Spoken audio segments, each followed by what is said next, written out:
నమస్కారం మిత్రులారా. నమస్కారం. టిఫిన్లు తాగారా? కాఫీలు తిన్నారా?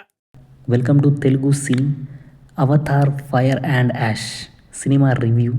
ఎలా ఉంది సినిమా? అసలు ఫైరా యాషా అంటే విజువల్ ఎఫెక్ట్స్ టెక్నికాలిటీ గురించి మాట్లాడుకుంటే సినిమా మాత్రం ఫైర్. లేదు నరేషన్ స్టోరీ గురించి మాట్లాడుకుంటే ఇంత యాష్ ముఖాన తీసి కొట్టారు.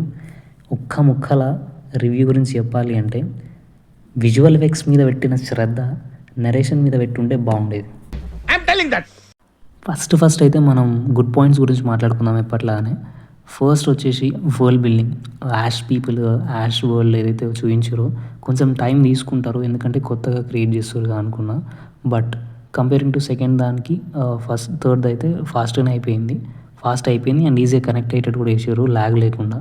మనం ల్యాగ్ లేకుండా ఫీల్ అయ్యేది ఒకటే అనుకుంటా సినిమా మొత్తంలో. అది కాకుండా ఎమోషన్స్ అక్కడక్కడ మంచిగానే ఉన్నాయి. ఇక్కడ ఒక 10 ఎమోషనల్ సీన్స్ ఉంటే నీకు ఒక్కటో రెండో అట్లా వర్కౌట్ అవుతుంటే ఆ వర్కౌట్ అయినవి కూడా మంచిగా అనిపిస్తుంది. ఎస్పెషల్లీ సెకండ్ హాఫ్లో కొడుకు చనిపోయే సీన్ అట్లాంటివి. అండ్ నెక్స్ట్ వచ్చేసి ఆల్రెడీ చెప్పుకున్నట్టే విఎఫ్ఎక్స్ పార్ట్ అయితే బెస్ట్ అని చెప్పొచ్చు. ఎక్కడ కూడా ఇట్లా వేలెత్తి చూపించేటట్టు ఉండదు, ఇక్కడ మిస్టేక్ ఉందని చెప్పి. అంత ఇన్వాల్వ్ అవుతాం, అంత మంచిగా ఉంటుంది. ఎస్పెషల్లీ 3Dలో చూసే వాళ్ళకి మాత్రం బెస్ట్ ఎక్స్పీరియన్స్ వస్తుంది మూవీ నుండి. స్టోరీ నరేషన్లో పక్కన పెట్టుకుంటే విఎఫ్ఎక్స్ అయితే టాప్ నాచ్. టెక్నికాలిటీ పరంగా ఒక మెట్ ఎక్కిరని చెప్పొచ్చు.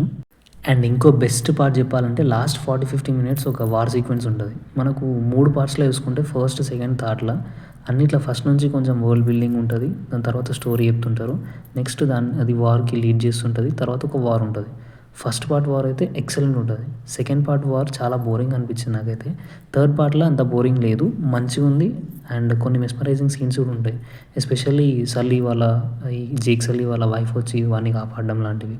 మరీ ఎంత బాగుందా ఫస్ట్ పార్ట్ కంటే అంటే కాదు. సెకండ్ పార్ట్ కంటే డెఫినెట్లీ చాలా బాగుంది వార్ సీక్వెన్స్. కానీ ఫస్ట్ పార్ట్ కంటే బెటర్ అని అయితే నేను చెప్పాను. ఎందుకంటే మనకు ఫస్ట్ పార్ట్లో చాలా గొప్ప గొప్ప ఎలివేషన్స్ ఉంటాయి, ఈజీగా కనెక్ట్ అయ్యి ఉంటాయి.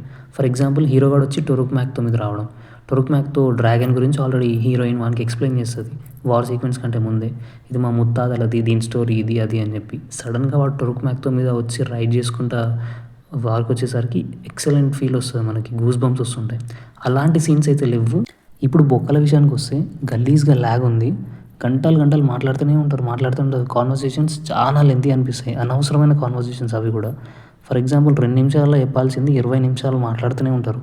ఎందుకురా అసలు ఇంతసేపు 3 అవర్స్ పెట్టడం ఎందుకు సినిమాని?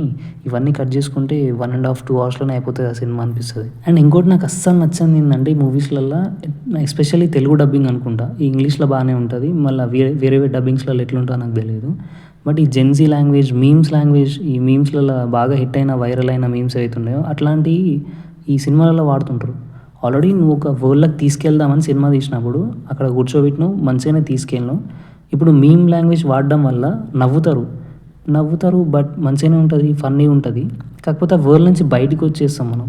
మళ్ళీ లోపల ఎమోషన్స్కి, లోపల డ్రామాకి కనెక్ట్ అయ్యే ఆస్కారం అయితే ఉండదు. సో అది బ్యాడ్ అని చెప్పాలి. అది ఓన్లీ తెలుగులోనే అవుతుందా, వేరే లాంగ్వేజ్లో కూడా అవుతుందా నాకు తెలుస్తలే. బట్ ఈ బ్రో అనడం, లేకపోతే ఈ మీమ్ లాంగ్వేజ్ యూజ్ చేయడం ఏదో ట్రెండింగ్ ఉంది, అన్ని సినిమాలు ఇట్లా నడుస్తున్నాయి కదా మీమ్స్ యూజ్ చేసి, దీన్ని కూడా నడిపిద్దాం అనుకున్నారేమో. బట్ నాకైతే అది వర్కౌట్ అవ్వలేదు.